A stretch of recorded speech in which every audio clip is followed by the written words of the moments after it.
Are you ready for the best Kansas City Chiefs insight? Welcome to Four Guys in a Bar podcast, sponsored by Chiefs Blitz and presented by Dave Purdy with Supreme Lending. For your mortgage solutions, call Dave today at 816-405-5831. That's 816-405-5831 because he's pretty good. Here's your Chiefs Blitz host, Nick Athan, with Lou Montagna, Andre Tillman, and Hense Todd.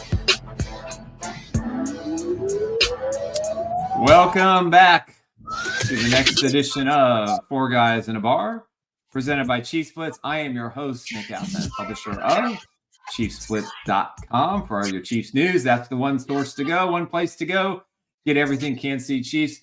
And I'm joined by my producer and partner, Mr. Hense Todd, with Bowtie Sports. You can check out Bowtie's show and Andre's show every Saturday afternoon, 1 o'clock Central Time at Bowtie Sports LLC on their YouTube channel.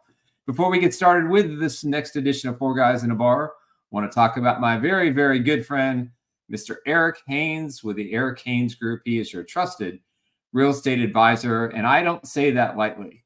When you're looking to buy a house or to sell a house, having the right realtor is key. It's paramount.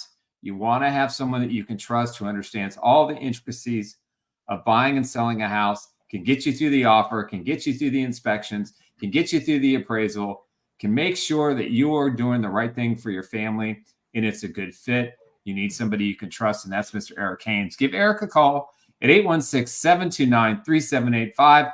He'll find you a house and he'll get you to the keys as quick as possible so you can have your home dreams come true with Mr. Eric Haynes. Email him at esaleskc@gmail.com.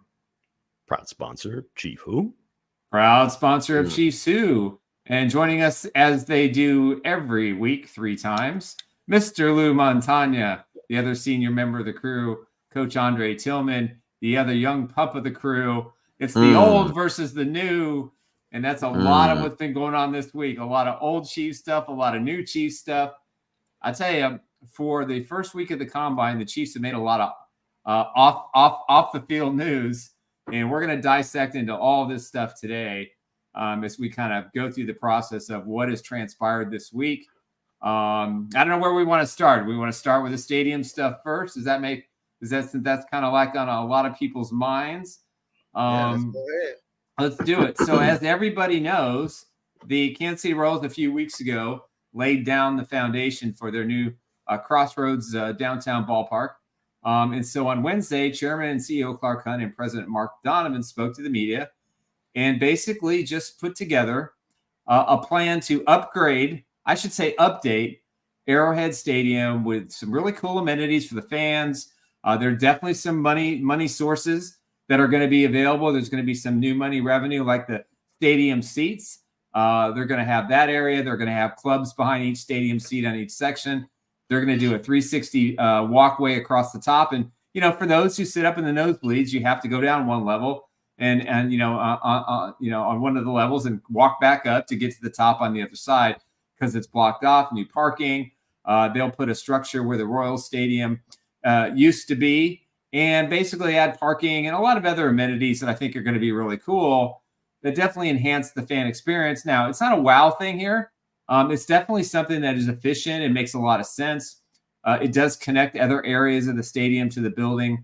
And honestly, it's about the only thing the Chiefs can do because with the vote on April 2nd, the 1/3 stadium tax, which has been ongoing for, I think it got renewed in 2008. It's been on the books for 30, 40 years, whatever it is. And there's a lot of people who are uninterested in having it continue. There's a lot of groups against it. But at the end of the day, I mean, you're talking about maybe $100, $125 a year, if you're taxed for that based on the goods and services and things like that. So at the end of the day, hey, it wasn't sexy. It was efficient. And without the vote, and the Chiefs aren't going to extend the lease. Now, I don't know what the Royals are going to do, but the Chiefs will not extend the lease unless this vote goes through. And then if it doesn't, then it opens up a whole can of worms. But overall, I have no problem with the design. I have no problem with putting all that money into the foundation of the bones. It's the second oldest stadium in the NFL. It's the oldest stadium on the AFC side. Obviously, Lambeau Field is the oldest. And if they can keep that stadium erect, there's no question that Clark Hunt and Mark Donovan have a good plan to fix the bones in Kansas City. And remember, the World Cup will be here in 2026.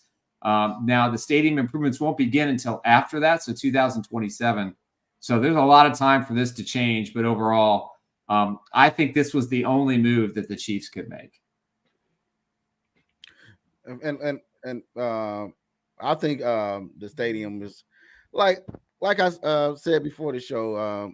I've seen Arizona Stadium, I've seen Tennessee Stadium, I've seen where is it? A few more stadiums in person, but it's nothing like they move it. A lot of stadiums are downtown, and most of them, like I seen Seattle Stadium, and yeah, it's beautiful on picture, but when you get close there, it's like, man, it looks bad to me. Like, you got all these, homeless people hanging out front. You got the trash everywhere.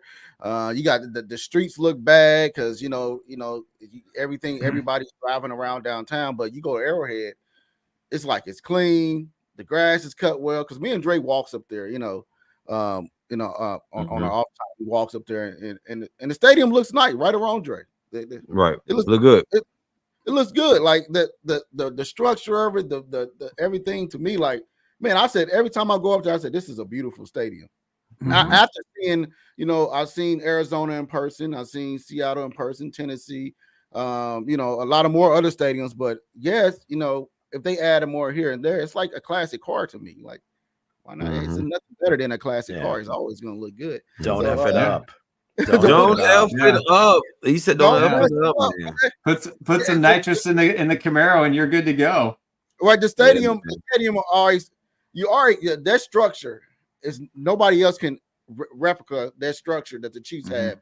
That fans were if they up on you and they loud, they when it's filled up and you can't hear it because you can't, that's something. If I was an owner, if I'm Clark Hunt, I'm not taking away from that. Yeah, I add stuff onto it, but I won't take away from that, like trying to be like Jerry Joneses of the world and everything else. But one stadium that if they do go and try to rebuild, I'm looking at Atlanta Falcons or Minnesota. Them the two beautiful stadiums I ever seen. I think those stadiums are nice. It's laid out nice. Minnesota is probably the number one in my book. How is it built? How it look and everything, but it's nothing like the Arrowhead Stadium in person when you see it in person. Yeah, some of those soccer stadiums in Europe, I think a lot of the NFL owners, now that they're being exposed to that, up close and personal with some of those games. I saw some notes from people posting that had gone to Frankfurt and just were like, geez, we should do something like that. Shiny and new is great. It's just awesome. You got, the stadium in Las Vegas, you got the Taj Mahal or the Jerry World in Texas, the SoFi in Los Angeles. But yeah, Hense brings up two good points. The one's one in Minnesota, one in Atlanta, Mercedes-Benz Dome. Those are two beautiful stadiums. But again, you look at Arrowhead, it just has that classic look. The sound, everything that I hear. I've never been there, but from everything I hear, just from former players, from announcers that go there, people that come from the outside in, and maybe just being in Kansas City, everybody's too close to it, and they just want something different. But every single person that comes in there just raves about how the place was built. It was almost like built with 50 years of foresight. Yeah, when they put it up, because it still seems state of the art in terms of some of the amenities, and like Nick was saying, how it's built, the bones, if you would, and how the actual fan experience is. And some of the things that didn't look so great or weren't happening very well, it seems like they're addressing them in this upgrade. So again, I'm an outsider. I don't have a lot of experience there. But from the outside, it sounds fine to me. But again, I don't have all the history with the place. I don't drive up there every week. I think honestly, my take from it is this: they trying to bring a Super Bowl to Kansas City.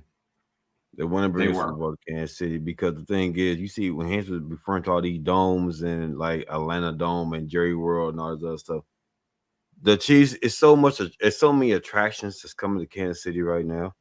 And the only thing only thing that's missing for real is a Super Bowl. They want the Super Bowl in Kansas City. They want let that, so that's like trying to create a good atmosphere. So when Super Bowl does come here, you got a bunch of attractions outside. So that's what it is. They're pretty confident. How about it ends up like a day like the Miami game? Yeah, for the Super Bowl. Yeah. But the thing is about Kansas City. We put a dome on there. We get a Super Bowl and all that, but the NFL, if you look at all past Super Bowls, they're looking for warm cities. They're looking for cities where the fans can have a good experience. It's not cold, and all the fans they don't got to dig up snow. You have a Super Bowl in Kansas City in mid of February. You're gonna have probably a chance of snow. You probably you're gonna have some snow. Yep. It's a chance of something. You don't know if you're gonna get sunshine, rain, snow, hail, tornado drills. The whole Midwest. You about to get the whole Midwest. You're gonna get the whole Midwest. You never know. I mean, Clark always points to the Super Bowl they played in New York, and Kansas City. It was 40 degrees that day. It was perfect. New York, it's perfect. You may get a day like that, but there's always that chance that it's just going to be horrible. And it would just be a bad taste in everybody's mouth, and more so from the fans. I mean, the players, they don't care. It's a Super Bowl. We'll figure it out. But as far as a fan experience, that would suck. The problem that they have is you can't develop the area. I mean, Mark Donovan said it, I think, pretty well on Wednesday when someone asked him, "Well, what about putting up hotels, shops, restaurants?" And he goes, "It's a money loser. There's no financial feasibility for it. There's no profit in it." And so the Chiefs decided, okay, well, let's fix the bones and let's add some amenities and let's create a couple of revenue streams. $300 million of the money plus the cost overrides, plus the Chiefs are paying for the demolition and of Royal Stadium. So that is not a cost going on to the taxpayers. They made that clear on Wednesday. But then again, I mean, as you said, Andre, it'd be great to have a Super Bowl there, but there's no amenities around there. They got the World Cup. I mean, they got 6 games at Arrowhead for the World Cup. They're supposed to be a tram connection, which I don't know if it's going to be done in time. They can't even finish the tram connection between the KC Current Stadium and downtown, which has caused a lot of uproar over their parking situation. And again, I think the Chiefs, this is the only move they could make, not knowing if the vote's going to pass. Me personally, I would not be surprised if they did change their mind, if the vote got approved, and maybe did some other enhancements, and maybe did some of the other things on their wish list, because, you look at that. Also, they getting they updating the they're gonna be 2 new tunnels there also that's gonna be coming out of the stadium, for people, for the visitor teams, and then they're gonna put a visitor locker room on the other side, so they're coming out of once. I think. Go ahead, Lou. I mean, go ahead, Nick. Go ahead. Say what you go say. I mean, listen. I think that, like I said, I put this in my column this week at ChiefsBlitz.com. Clark Hunt, Mark Donovan, the Kansas City Chiefs, their business, their bottom line business. The Chiefs were purchased in 1961 for Lamar Hunt for $25,000. The team is worth $4.3 billion today. Clark Hunt's worth roughly $2 billion today. That's an incredible profit and turnaround. And the one thing that I'll say is I appreciate him putting in the 300, 400 million, or probably in 2027 money, probably close to 600 million, because costs are definitely going to go up. And that wasn't discussed. And I'm surprised nobody asked that question, but the Chiefs have made it clear any overruns or update, any additional costs they'll cover. I mean, I think, like I said, there was no other move to make. They're not worried about the Super Bowl. They're not worried about a Final Four. They're not going to get those things if they stay there. But they made it clear that it's critical April 2nd that Jackson County taxpayers approve the vote. And, and that has to happen. So if that doesn't happen, I think the Royals will still commit to going downtown, and they'll figure out a way to work with the state. But the Chiefs, they're the kings of the sports world. They're the Manchester United team of their global team. Right. And Right. they don't care if they have a global facility at this point, because that kind of leads us into the next topic. The Chiefs NFLPA came out and basically said that the Chiefs were last in their player rankings outside of head coach Andy Reid, who got an A+. And Clark Hunt didn't grade well. The facilities didn't grade well. The practice facility, people were bitching about the chairs and things like that. So let me explain one thing, because people are getting confused about this. The locker rooms at the stadium were redone. The locker room at the practice facility, it's a box, guys. They go in, they spend a couple hours there, 3 hours, and a couple hours in their lockers. They got some nice new fancy chairs. Some people complained that they didn't fix it. That's not what it's there for. And, for the people to jump all over Clark Hunt, and listen, I've thrown criticism at Clark and about certain things, but at the end of the day, it's not my money. Would I rather have $53 million available for Patrick Mahomes every year? Yeah. Heck yeah. Would I like to have $30 million to go to Chris Jones and 15 to go to Travis Kelce? And, where do I put my money? I'm going to put my money in the players. I don't care. That's two different pots, though. It doesn't matter. That's one is the salary cap, and so that's two different things. I get it. It's still his money, but the bottom line is, and again, they got to strike while the iron's hot. Like you said, all these things that they're doing around the city or whatever. Patrick's going to play another 10 years. This is it. Okay. Yeah. This is likely it. Maybe the next guy, becomes a great player too, but the odds are very much against it, unless you're the Packers somehow. But in terms of that survey, again, it's not so much that it's bad or the quality. It's just the fact that they graded out so low, 31st or 32nd in most of the categories 2 years in a row. Right. Because most of the players are the same. I shouldn't say most, but a lot of the players are the same. And I think, I mentioned this before, JJ Watt talked about like things that come through the locker room, like top 100 on the NFL network, or Pro Bowl votes. And a lot of those get thrown in the trash. Other guys vote for their friends. But one of the things that they definitely took time to really sit and go through was the NFLPA survey that they turn in to their union. And so, and again, it is a union thing, but the bottom line is they are ranked. And regardless of what the individual things are, the specifics are, the fact that our team has ranked 31st, 32nd, 2 years in a row, again, it's not going to make a huge difference, but it is something to talk about. Or is there something, some sort of undercurrent among the team that they like to see some changes? Yeah. Right. Yeah.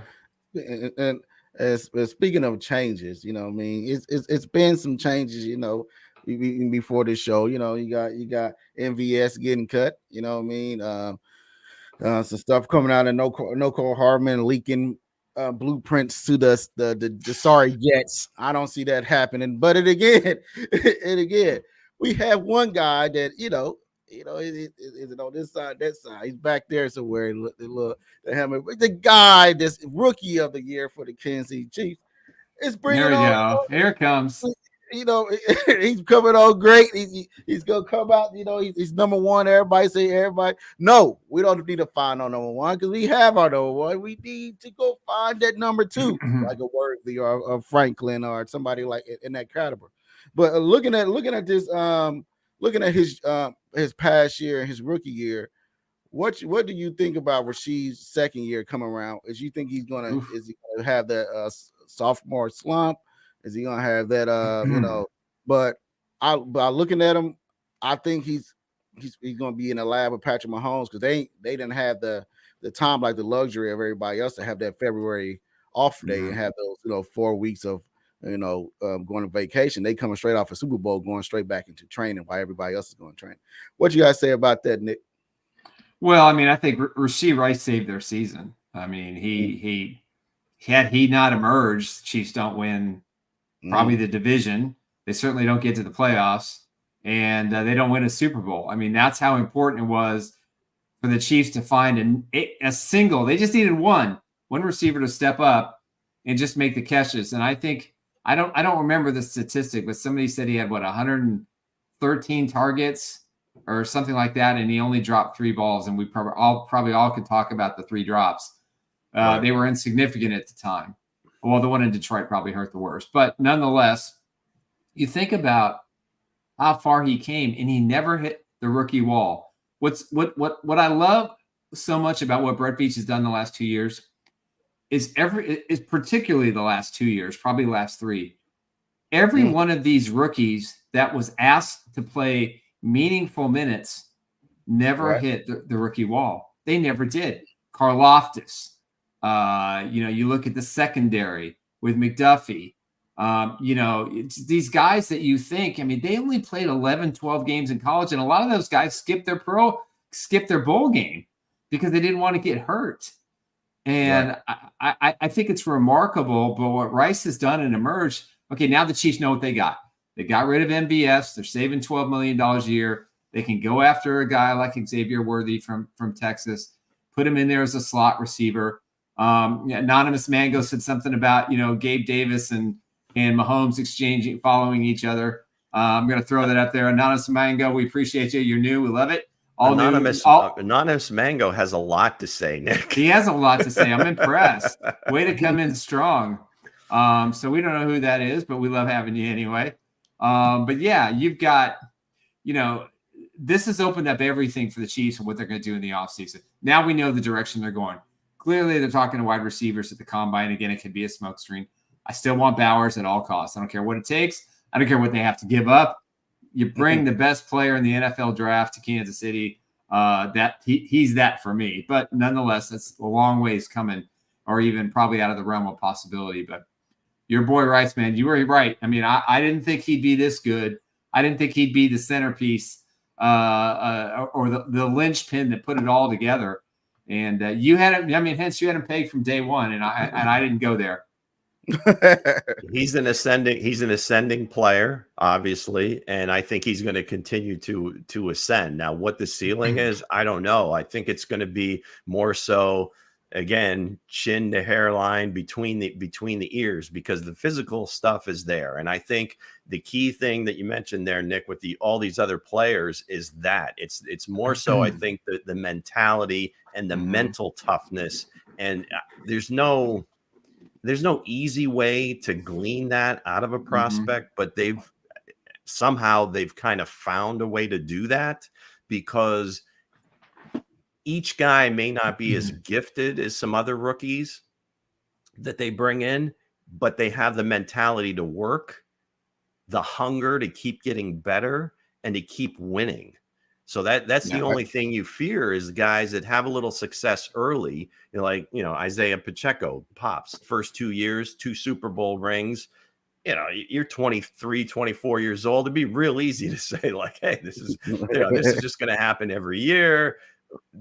But he also he's a guy that wants to get paid. So, you're going to continue. Right, so, and that's the nice thing to see about all the rookies, and the younger players. But in terms of Rasheed, I think he has the ability to be, in the maybe top 10 receivers in the league in the next couple of years, and maybe even higher. Again, if he continues to ascend, obviously Patrick's healthy. He's going to have the best quarterback in the league throwing to him. So yeah, I buckle up. So dig it in the comment section. Everybody, even Anonymous Mango, broke down a couple of prospects that the Chiefs was looking at. Davis, everybody in the chat room is saying Davis. They're saying Davis is somebody that been keeping in touch with the Kansas City Chiefs, right? So if No, we don't want. This is my thing with Davis. I think Andre's onto something. See, we only seen what Davis, like, can he stretch the field? Yes, we only seen that from him in the 13-second game. I get that, but the thing is this: what do we really know about Davis? What do we really know about him for real? Because he hasn't played last year as much. I think he was banged up, I believe. The thing is, what can he bring to Kansas City? What can Davis bring to Kansas City right now? if he's healthy, if he's healthy, If he's healthy, a big guy that stretches the field. And here's the other thing too that I think you got a lot of those in the draft though. There are a lot of those in the draft, but I think with Gabe Davis, I think you got to realize Josh Allen had one primary concern. Right. And that was Diggs. And that was feeding Diggs. And, I think Davis said, hey, I'm here. And then they started to develop a couple of other receivers. And then they started running the ball more. And, I mean, he was single covered, but, clearly he wasn't happy there.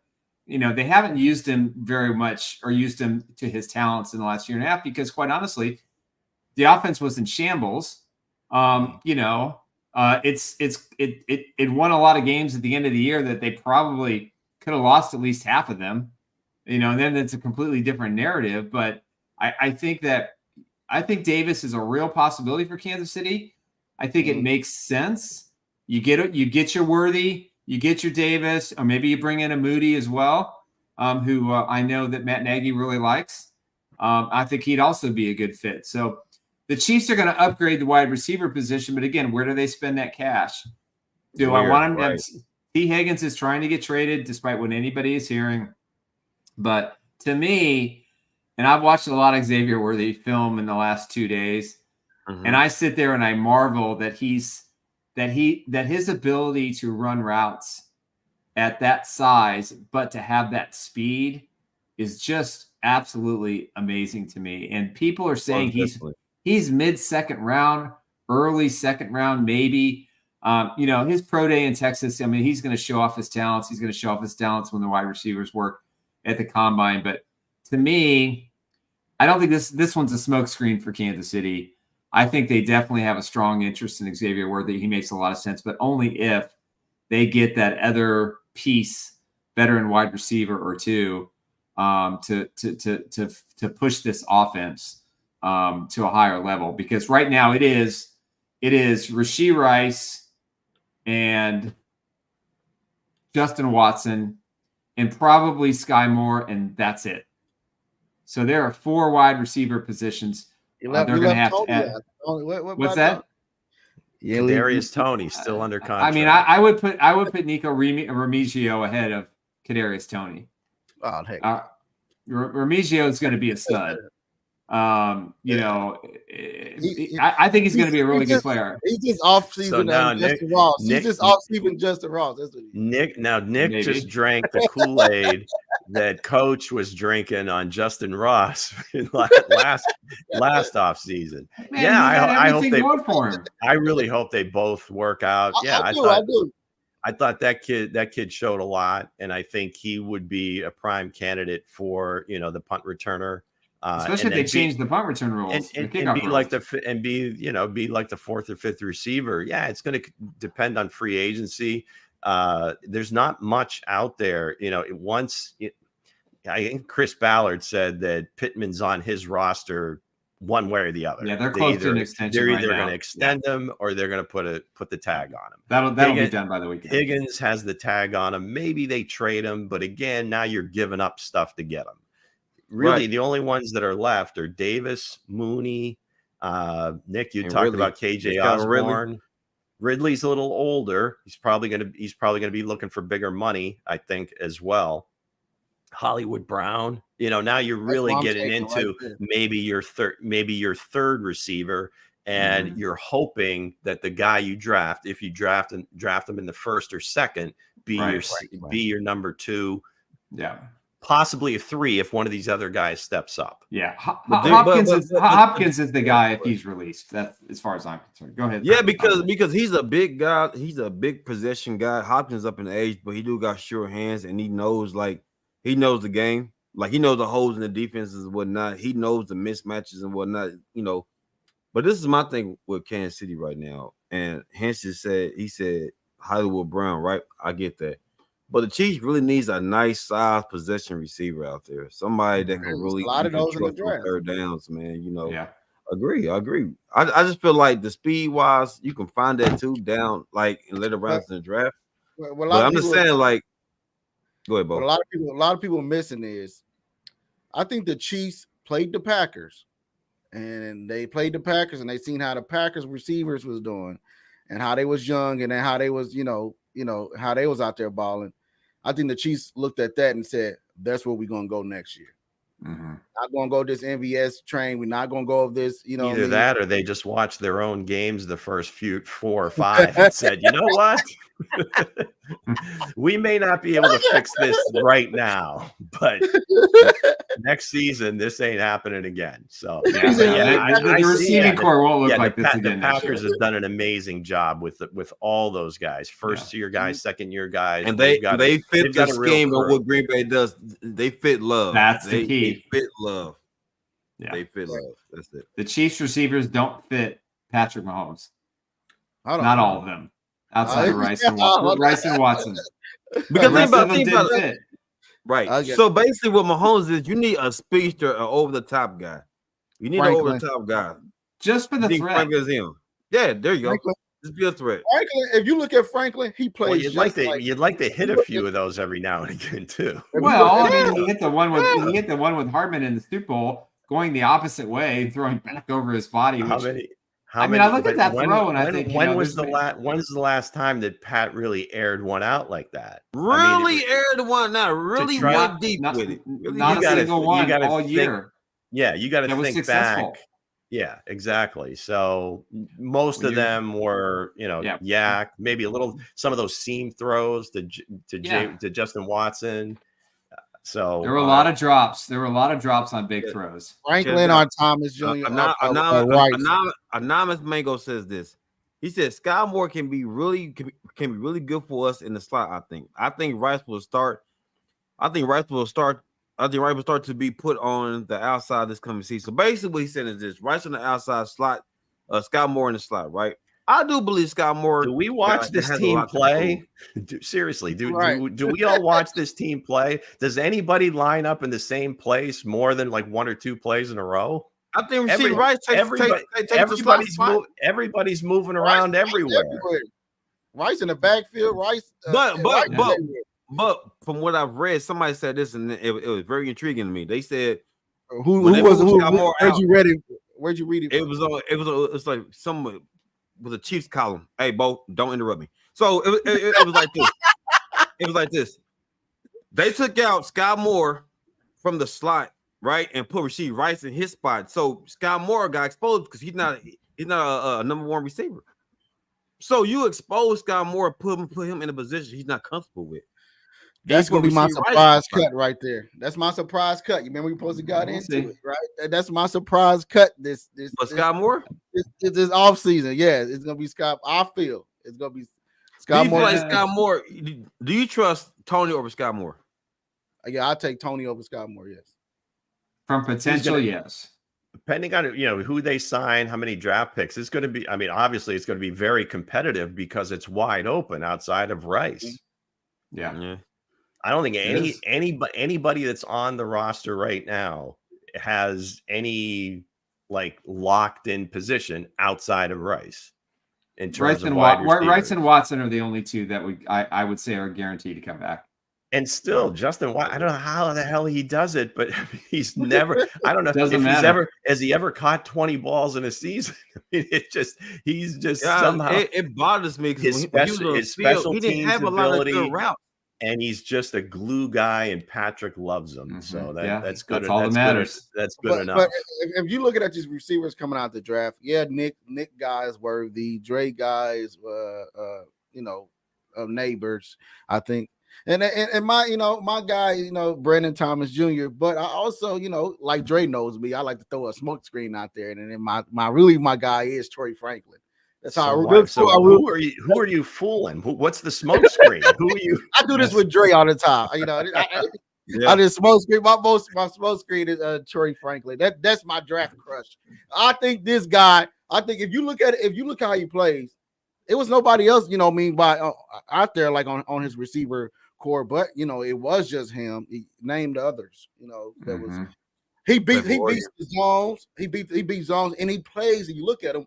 He plays just like Rashee Rice, and he's a quarterback friendly. He's a pack guy. If I'm the Chiefs, I'm going to go get him. And you go back and look at Rashee Rice tape. everybody, I know I said Larry Fitzgerald, but shoot, you look back at it, he plays just like Travis Kelce. Yeah. You know, sometimes he goes out there to look like he's going for a display, but he goes and drop in the zone or know where to drop it, where to go hook at. And that's the Troy Franklin. You go back and look at him, I feel like if the Chiefs get that still, I think that'd be amazing. I say Troy Franklin to me reminds me of McLaren from the Commanders, man. He's like a little bigger, you know. So he can't stretch the field, and he is a good route runner, and he got great agility too. So he got good hands, and again, he does fit. He is Patrick Mahomes friendly because you look at the weapons they have. They need some guys that can shift and they can stretch the field. Rice can't stretch the field, but Troy Franklin can. So it would be a good fit. He might be the guy that can stretch the field for Kansas City.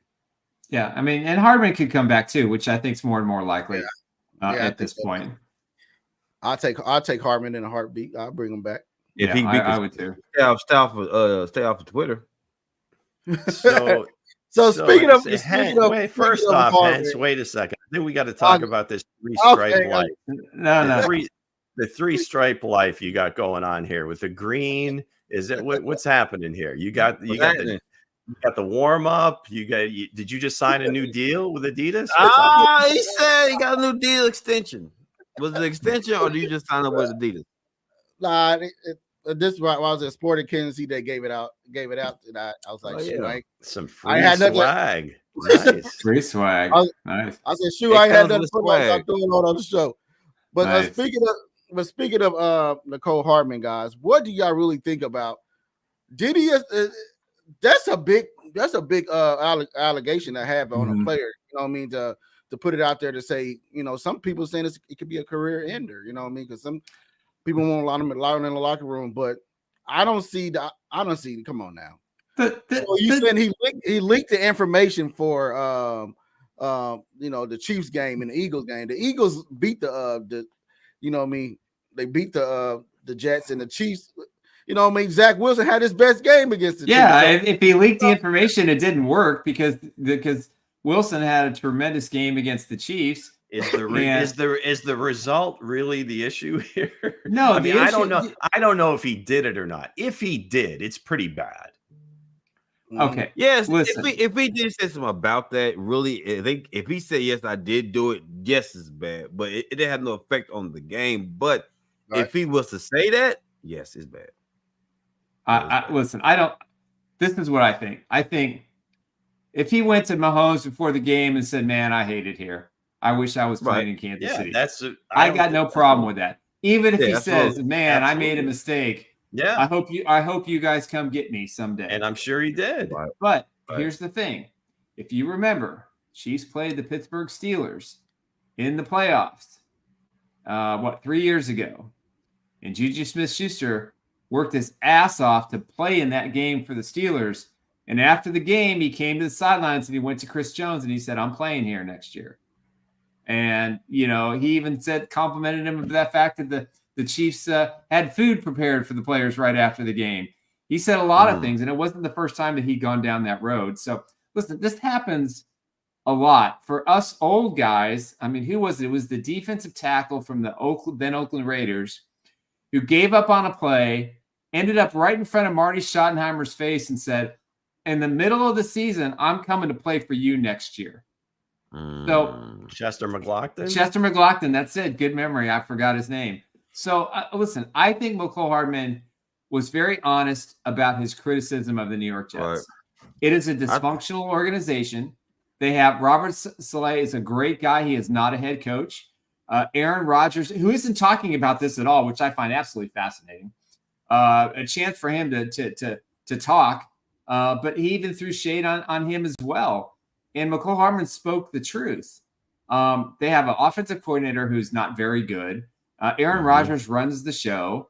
And when Aaron was hurt, there was no backup plan. They never had a contingency plan. If Patrick Mahomes goes down, Andy Reid has a contingency plan. They practice it. They work on it. Just look at the overtime rules. They had a contingency plan for every scenario if they had played in the new overtime rules. So for me, I think McCole Hardman just took too many jabs at the Jets. They took it personal, but the Jets are dysfunctional. They're a bad football team. They brought this on. They're bringing this on themselves.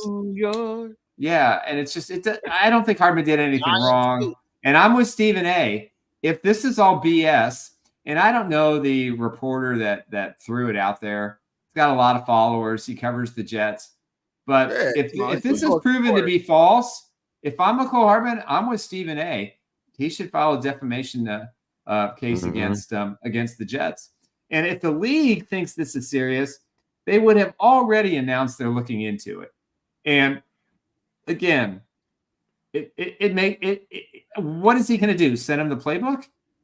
Hey, on third and 7, they're going to call this play. Right. What's the game plan? The game plan is to score more points than your opponent on offense, and on defense, it's to make tackles and stops.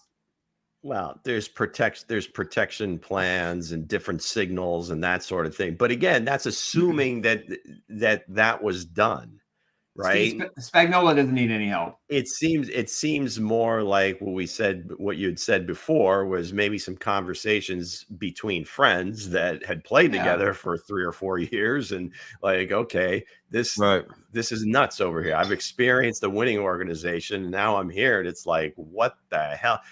So, yeah. Hey, Devontae Adams talked to Patrick Mahomes on the field in the Vikings game and said, "I guarantee, man, I'd really like to play for you guys." I'm a little surprised that McCole hasn't come back out, get in front of a microphone, and say that this is BS. He clarified it on Twitter, but his agents are probably telling him to shut up because they have a legal all right, so dig it. Anonymous Mango says, "Seems like the Chiefs are going to draft a running back." A running back, maybe third, but they said they're definitely drafting a running back. DeAndre Swift, signed DeAndre Swift. You said sign DeAndre Swift. Jamal Charles Part 2. Jamal Charles Part 2. Jamal with Pacheco. Ain't got nothing to do with McCole Hardman, sir. No, that has nothing to do with McCole Hardman. It does, but the people were speaking in the comment section. But they're speaking in the comments. We got to talk about the people. Anonymous Mango is trying to become the director of the show, man. He's throwing all sorts of stuff out. I love it. This person, I want to assume it's a guy, but this person has some takes. Or at least and I'm looking at it, I'm like, okay, all right. He's got some great takes. We appreciate it. Welcome to the show. Please subscribe. We love it. Yeah, man. We want all takes. Good, bad, or indifferent. It's all good. But looking at McCole Hardman, man. Man, he's just on top of the world, and the Jets, he got more rings than any player on the Jets right about now. He's sitting on top of the world. He's sitting there with his game ball. He's feeling himself right now. So he's on top of the world. Now, did he leak these game plans? I'll say no. But if it's me, you try to end my career or something like that, yes, you will be hearing from Wayne Anderson. That's my Jets. But my thing with Miko is this though. Let's just say, because it's a lot of shine on that situation though. Let's just say Miko got a little salty and he did say something like that. I'm just saying. Just don't. But like, why would they put a lot of light on that though? He spoke the truth. He spoke the truth about his situation in New York. What's wrong with it? Right. Now you come out and congrats to the reporters who got the information out of him, but it's not like it's kind of like Kareem Hunt. There's nothing he said that was there's nothing he said that was untrue. Nothing. It was all true. We could see it every week when the Jets played football. Slay had no idea what he was doing. None. As a head coach. Some podcast, and they said something about, okay, well, you're a free agent, whatever, going back to Kansas City. We'll be talking about that.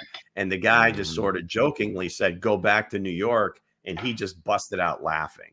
Yeah. And then it was just like, no way. And I think that maybe it just kind of went that line of questioning, just like, wait a second, what's going on in New York? What's going on in New York? Now that people say the rats, this and that. Now you have, both teams, both receivers that had experienced the same stadium. They stay playing the same stadium. So the owners got to cross paths. The coaches got to cross paths. The GMs got to cross paths. First is Tony going up against the Giants. Now, you got the Cole Hardman going against the Jets. What's going on with New York? Now, if you're a player, do you want to go to New York? Do you want to go to the Giants? You know what I mean? Because these organizations, since the past years, they've been having questionable takes. Ain't no way that nobody need to link the game plan of this type of team.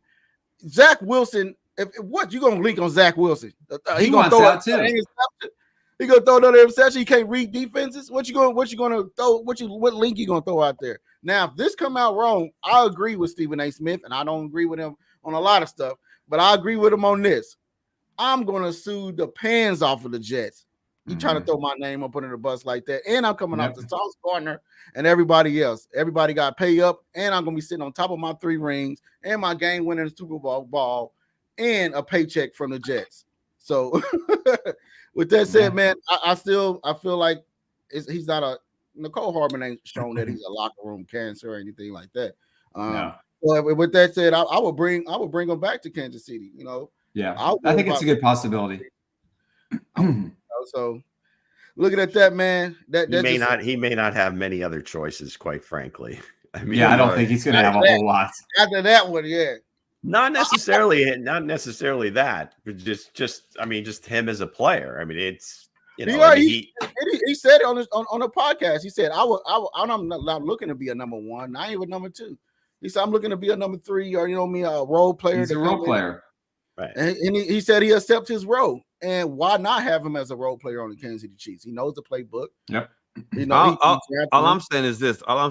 Is like, let's go ahead and put a dead to that, because he's shining too much light on it. It's like he started getting speculation on both sides, because there's 2 sides to every story. So I'm like, well, hopefully he didn't say that, and hopefully like they didn't lie. Yeah. Like, you just don't want the narrative on him like that. You know what I'm saying? Let's go into next season, man. Let's go ahead and move forward to next season. The New York Jets has not won a Super Bowl since Super Bowl 3, and they haven't come close. They haven't come close, man. And they've been mismanaged for decades.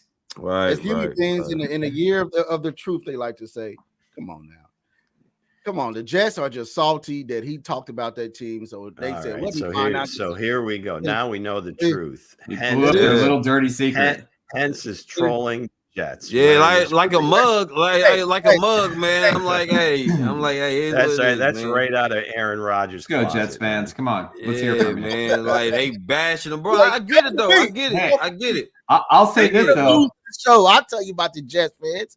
The Jets fans suck, and the Giant fans suck. They are nothing but crybabies. They crybaby all the time. They in these players' DMs, throwing shots at Tony, throwing shots at everybody else. Now they coming out of Nicole Hardman, running his name across the internet all crazy. This man just enjoying life, talking about his baby and everything else. It's just some salty stuff I didn't heard coming out from that. Even Sauce Gardner.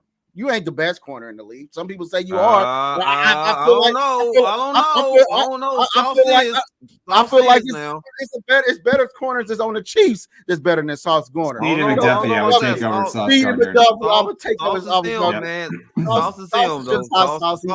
Sauce is him. Sauce is salty right now because Sauce is him, though. But thing is, I mean, but we don't know, like, from inside in. We know what's in the locker room. Come on. Why it wasn't thrown out there in the first place? If it was said, why wasn't it thrown out there?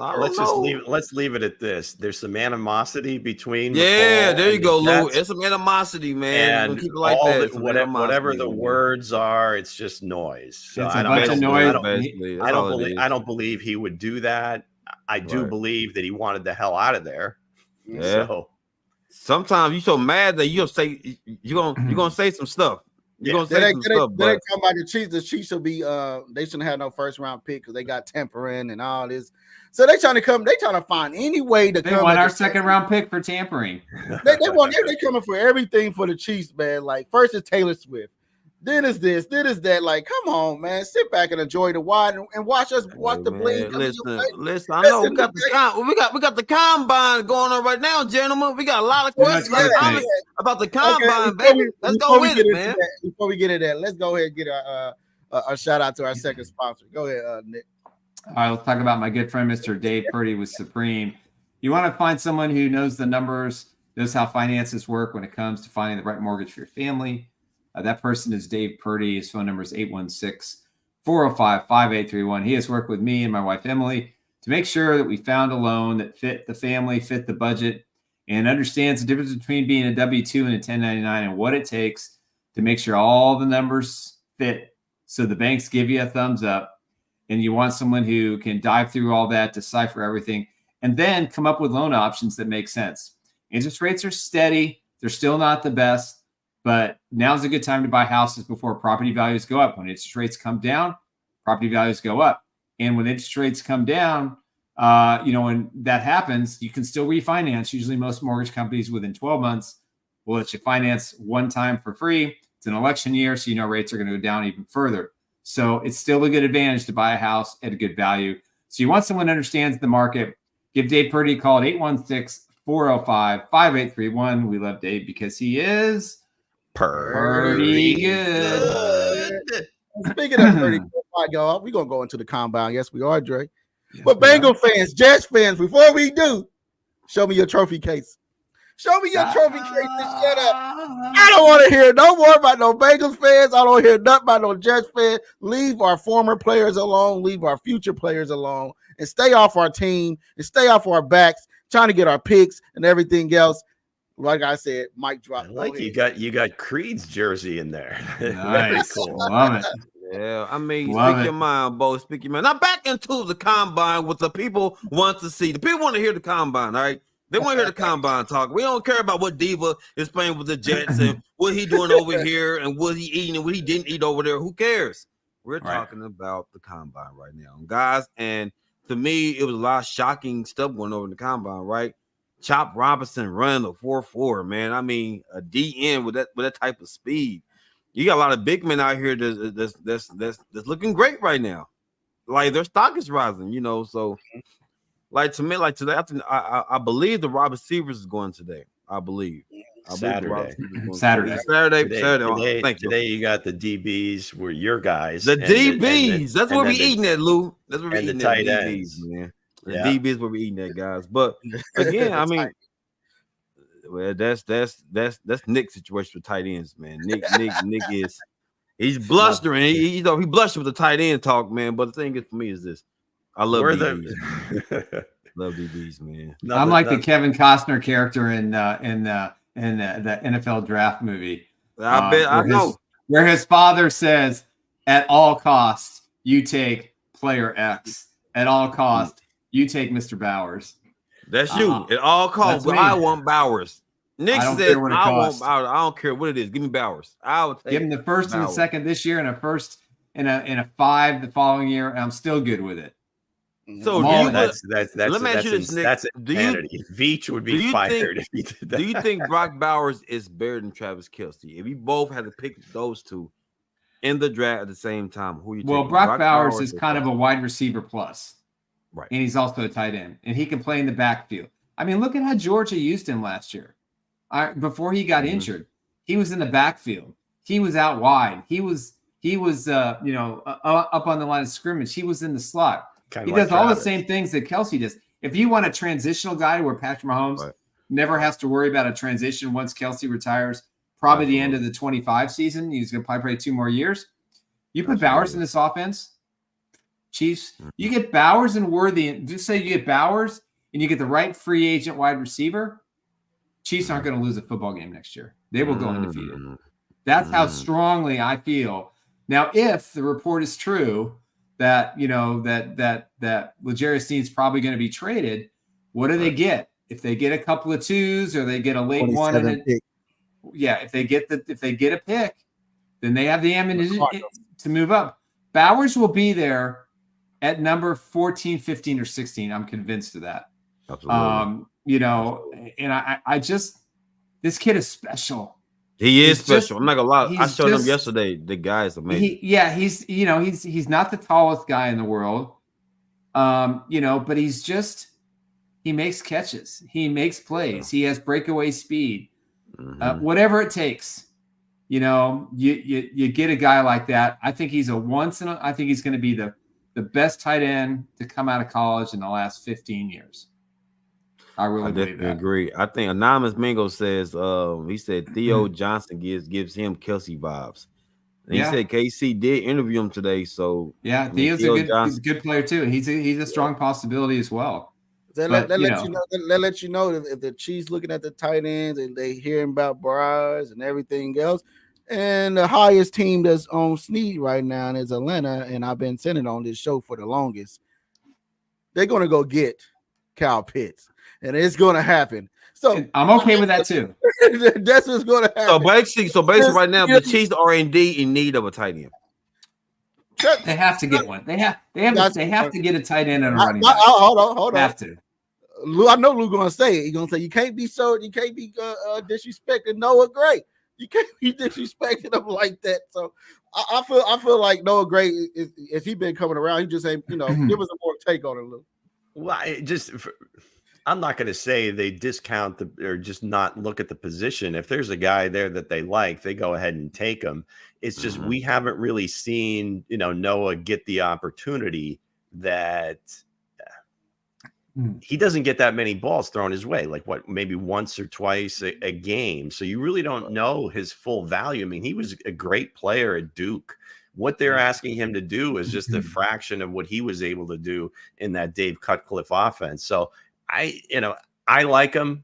I'm not going to say that if you had a chance to get a Kyle Pitts, absolutely, you go ahead and do it. If you have a chance to get Brock Bowers, you go ahead and do it. Don't break the bank to do it. But if there's an opportunity, if it's reasonable to move up into the mid-teens or wherever, if he does fall a little bit, which again, typically tight ends don't go that high. But in that, if you get to the mid to high teens, then maybe you think about it. But yeah, I'd like to see Noah get a real opportunity to show what he can do. Yeah, he could be. So do you think Noah is a first one? Do you think Noah is a starting tight end? He could be. Yeah, I don't think could he be a starting tight end? Not for the Chiefs. No, I don't think in this offense he could be. I don't think he's that guy. Now he's made some great catches and he doesn't drop balls. But for him to be Travis Kelce's replacement, no, that's just it. That's what you have to look at. Offense. We've been watching maybe the greatest to ever do it, and now if we're going to compare everybody to that guy, it's going to be awfully difficult to find that guy. No, that's not what I'm saying. I'm saying from the production standpoint of a game, the route running, the ability to make the kind of catches on third down. Right. I don't think he can replace that. I'm not saying Bowers can, but I like Bowers' ability to be able to do that better. I think Bowers as an athlete is much greater than Noah would be. Right. So is Pitts. So it's just, I guess, the premium you would have to pay to get him. If you do, now all of a sudden I think you expedite Travis's exit. Because if you do that, this guy's got to be on the field on a regular basis, getting a ton of targets because you paid for it. So we'll see. It's hard to say. But I think in the meantime, if you work Noah in there a little bit more and give him more of those opportunities, maybe you'll see that, hey, he's good enough. And then we'll replace the rest of the production with some of these young receivers that we bring in. Yeah. Noah Pitts and Kelce, I'm good with next year. Yeah, there's your 13 right there. Get you a good tight end, guys. Get you a good tight end in the draft, man. I'm sold on it. Get you a good tight end, maybe Bowers, maybe Theo Johnson, and let Travis Kelce teach him, man. Because it's time for Kelce to pass the information down, man. Because I like all the Texas receivers, including their tight end. Yeah, big dude, fast. Can catch. Texas got some studs. Texas got some studs, man. Yeah, they do. The kid from K-State, kind of a sneaky player. Sinnott. Yeah, he's a late round. He's a 6th, 7th round pick, but I would bring him in for a look-see. I'll put it like Go ahead, Hense. It's going to be Rasheed Rice, Torrey Franklin, Kyle Pitts, Travis Kelce, and Isaiah Pacheco. We win. We kicking butt all offseason. Now I'm telling you, if the Chiefs trade L'Jarius Sneed, more likely is going to happen. You know what I mean? And they go in Atlanta as high on the radar, trying to get but I'm sending Sneed over there and I'm getting if it ain't Kyle Pitts, I'm taking Drake London from him also. You know what I mean? I'm also you got to give me that. This is like fantasy football. What do you? Why? Yeah, I don't know. I don't know if players are going to be involved. This is Madden here. It's Madden. The Falcons are desperate. Two separate top 10 picks. Yeah, they're going to trade for like a fifth-year corner. Here's the only thing that's in the Chiefs' advantage if they trade Sneed to the Falcons. They are desperate for playmakers. And they need a better defense. They need a better offense. They don't even have a quarterback for next year.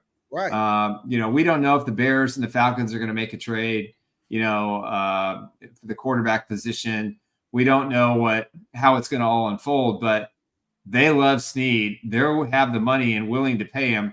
Sneed has to decide, do I never want to win a Super Bowl again? Do I want to miss out on a chance to be on a 3-peat team? Apparently, the money's going to win out in this situation, from what it sounds like. Do I never want to win a Super Bowl game? But the Falcons are desperate. They have to make a move. Well, they're not going to. The Falcons aren't winning a Super Bowl. It's not. There's no way. It's not happening. But still, for Sneed, if they can get they won't get their first round pick, which I think is number 8 or 9. Seventh pick. Okay. So if they get the top one of their picks in the second round, and then maybe they get their second and third for Sneed, I probably do it. But if I'm Brett Veach, I'm holding out. I want that first pick, and I want another pick, one this year to 3. And if the Falcons want Sneed bad enough and are willing to give him $115 million and guarantee about $90 million of it, that's what it's going to take. They're going to have to go all in and be crazy. And they've got an owner that can be crazy because he's made a lot of crazy moves. Or they just wait until he becomes a free agent and pay him that. The Chiefs will tag him. That won't happen. But I think, again, if you look at, I don't know, just reading Brett Veach is, if they do put the tag on him, it's only to trade him. I don't think he's going to play on the tag. It doesn't matter. The Chiefs hold all the leverage for the next 2 years on Sneed. It's just that simple. So they can hold out for whatever they want. If you want to use it on a corner, which he's the best cornerback in the National Football League. We look at it as a position of strength. Yes, he is. We have it. So if you get those Jalen Johnson, if you get some draft picks, Jalen Johnson, right? I think that's probably where they go. They drafted McDuffie because they were going to lose. They thought they were going to lose Sneed. Yeah. So they've got his replacement. But in terms of Chop Robinson, let's get back to let's get back to the meat. What it shows us is that Penn State recruits some freaky athletes. I mean, his whole day kind of mirrored Micah Parsons. Now Parsons ran a 4.36 40, but all the jumps, the 40 obviously was close. The drills, everything else kind of mirrored Micah in a way, but you never saw the production at Penn State. Adafe Owe that plays for the Ravens, who was, I don't know, he had like 2 sacks at Penn State. Not until like his second year in the Ravens system does he then, start to ascend. So what's happening at Penn State? I mean, they can recruit great athletes. Evidently, there's not a whole lot of development going on, or not a lot of production from these twitchy athletes. But yeah, he had a great combine. But again, if you watch his games, he's good, but he's not exceptional. Better athlete than player. So where do you think Chop Robinson will go? Is he second round, late first round? He may still be a first round pick. Yeah, absolutely. Because of that athletic ability, and NFL coaches saying that I can work with that. Yeah, absolutely you can. Absolutely you can. Just pick what scheme. It's all about the scheme. Wherever scheme. Well, I think it's more about the player and getting him to reach his potential. Right. Regardless of what the scheme is, I think, because he has all the physical skills. The thing is, he a 3-4 guy or is he a 4-3 guy? Again, I think you ask a coach anymore, I don't know that you can say any team is a 4-3 or a 3-4 team. I mean, if you watch games in the league, around the league, most of it teams are in sub packages most of the game. Nowadays they are. A lot of times, that's why you look at these linebackers. There's really no traditional linebackers anymore. The guy either rushes the passer or he's a little bit of a jacked up safety. but he's playing linebacker because he can run, he can cover, and do all the things that you need to do in the sub packages. So again, 3-4-4-3, how you deploy them. Talk to Spags about that, right? Yeah, that's crazy you said it, because a lot of sub packages is dominant. It's like sub packages right now is dominant right now in defense on every defense right now, because they want to mix and match everything like that. So again, that's a good point. Like Chop will fit in a lot of sub packages because he's a hyper guy. Because a hyper guy, so I definitely see that. Now get into the questions. I know it's a few questions in here that all right, let's do it. I would like a lot to of ask questions. Answers. They said will Chris Jones be to sign the extension before Wednesday? What you had to say about that, Nick? Done. It will happen. Chris will retire in a Chiefs uniform. It'll be a 3-year deal, would be my guess. It may not be as high as some people think. And third year will be heavily back-ended. But I think that it'll be a 3-year deal, and I think Chris Jones plays 2 more seasons, and he and Kelsey retire at the same time. That's what I think. Do you think it's done before the league year starts? Oh yeah, it's probably already done, and they just haven't announced. There's no purpose to announce it yet because they want to fix the Sneed situation. Right. They want to know what they're doing with Sneed first. Okay. One more question. Going into did anybody else get the impression from Coach Reed that Ray Morris will be our starting left tackle coming the season after the comments at the combine? What you think about that? The way I read it, it was more like Donovan Smith might be out the door. Right. And Wanye did some good things, and he's like really the only candidate at this point. But you got free agency and the draft. There you go. And so we'll see. There'll definitely be some competition. Yeah, he said he wants competition. Tackles. Yeah. Andy did mention that he expects to bring in competition for Morris. So it's all about competition. Morris been getting beat all year, so I don't know. And a question to Coach Sneed to the Cardinals for the 2nd round pick and the pick 33 and of this draft. What you guys say about that? Man, I don't know. We'll see, because right now we have 13 picks over here in Arizona. We got 13 strong picks. Yeah, you might need to throw in a 3rd or a 4th. On top of that, I don't think they let them go for just one pick. But that would be a nice one to have right at the top. I trade him. L'Jarius Sneed for Kyler Murray and let Kyler Murray tie everybody's shoelaces. All right, man, keep going to the question, bro. Keep going to the question. But other than that, did anyone else ask any questions? Anonymous Mango is dominating the show. He's dominating right now. Good. It's good. It's good banter. We appreciate it so much. The Mango came over here was on it. Kareem said, "What do you give up for Pitts?" Also, a scary Terry. Well, maybe they go to their friend EB and get some intel. I thought it would be a good idea for them to talk about Curtis Samuel. I don't think Terry McLaurin's on the block by any stretch. They'd have to give up a lot for him, but also the running back Antonio Gibson, get some intel on those guys. But I don't see Terry McLaurin, being traded anytime soon. Yeah, the Chiefs tried last year and it was a no-go. I guess this question for me. They said send Sneed to the Falcons for Kyle Pitts in their 4th round pick. Ooh, is a lot of people going to go for that one? I fear that. I will go that off. I'm not sure. I'm not sure Terry Fontenot and the Falcons go for that one. Yeah. And also they said they finger crossed that we keep L'Jarius Sneed. I don't see that's that it, Marilee. You tell them that. Marilee, you're in the minority at this point. Keep him in the building. You're in the minority. Before we close out, Charles Barkley has been picking against the Chiefs since all off season, and it notoriously a terrible gambler, or terrible gambler. Came back to bite him in the butt. He apologized to Patrick Mahomes and the Chiefs on NBA and TNT. What y'all think about this, Nick? I think it's great. Everybody's picking against him.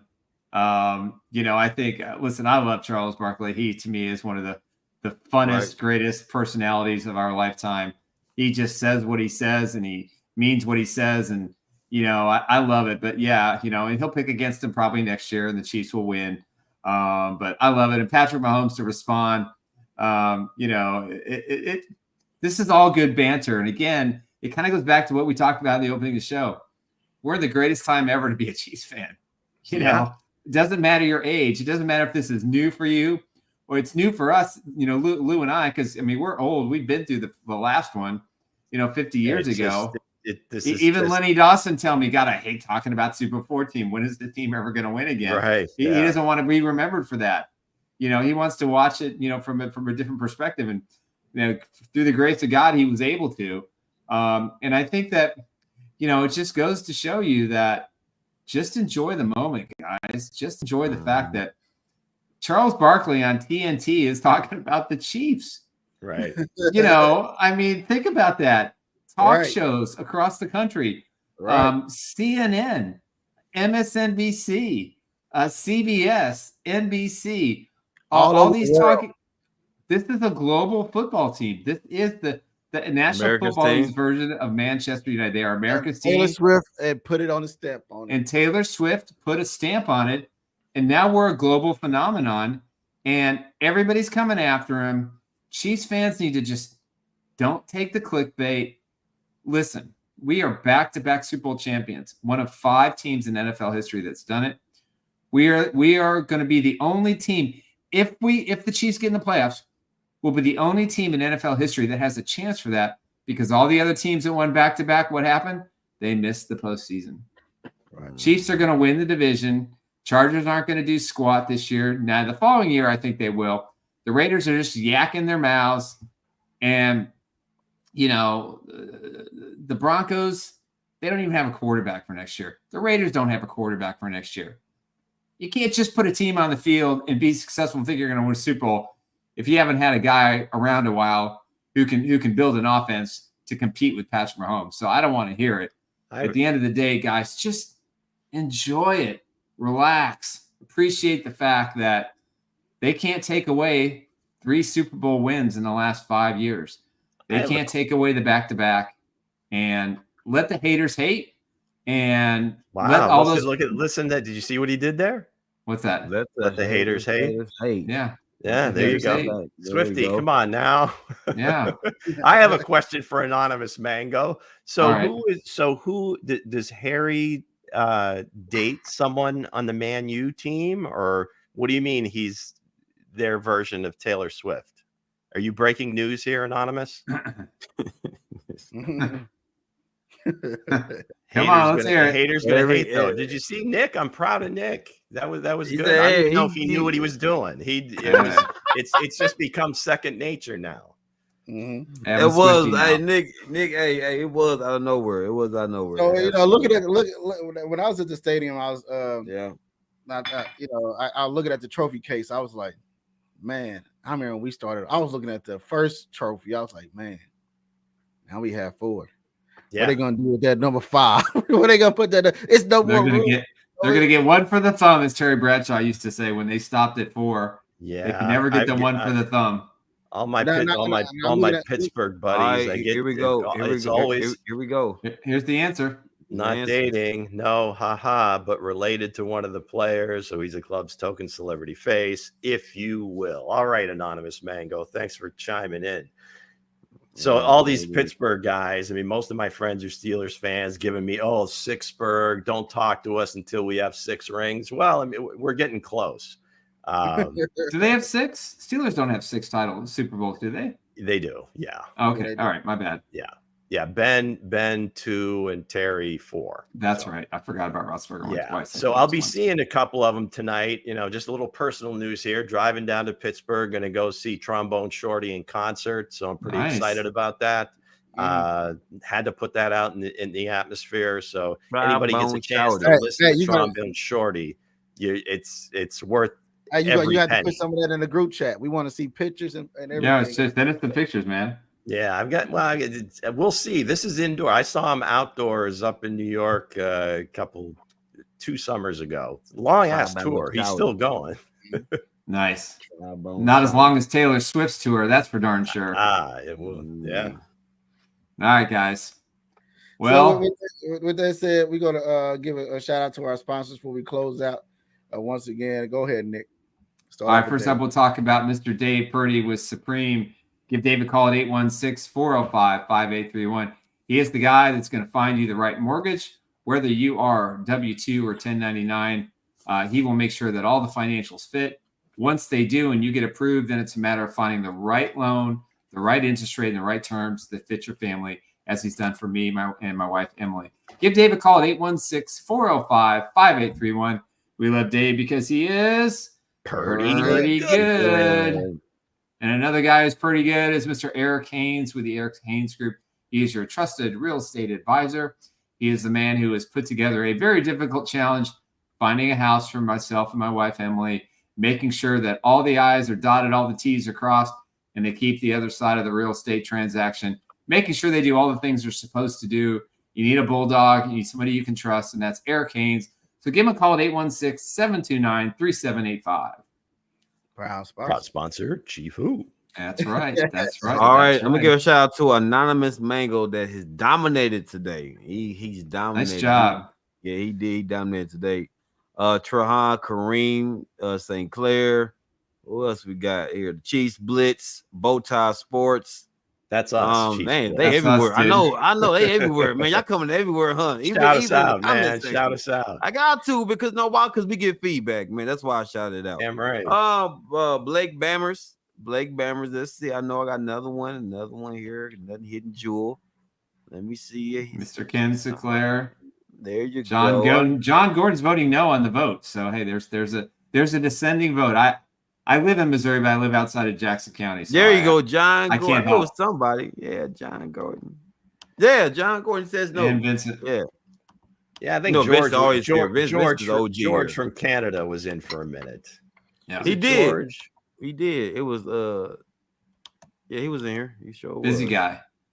All right, guys. Well, go ahead. We'll be back Wednesday at noon. Monday. Yeah, he said I'd rather go. He said I'd rather go. Hey, I'm calling y'all, man. Young man, will you be quiet, man? So I can read this man's comment.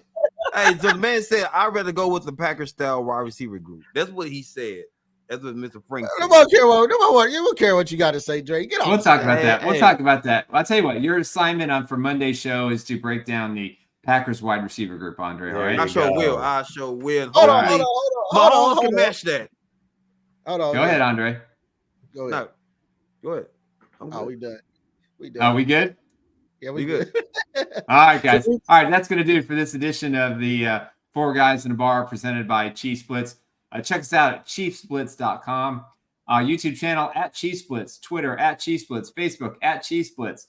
Everything is at Chief Splits. We try to keep it very simple around here because I am the least mechanical person when it comes to social media God's put on this planet. I suck at it, but thank God I got good people around me who help us out. So check out the show. Please subscribe to our YouTube channel. We're going to have a contest in the off season for milestones. We'll announce those as we get later in the month. But until Monday, everybody have a great weekend. Enjoy the Chiefs rumors that are going to be flying this weekend. And don't let the opposing sides and all the haters get to you because you are back-to-back Super Bowl champions. Peace out, everybody. And don't forget to tune in on Saturday where I'll be destroying Dre at Bowtie Sports. Where I'll be letting Bowtie know what's happening in the NFL world. Get off the screen, sir. All right.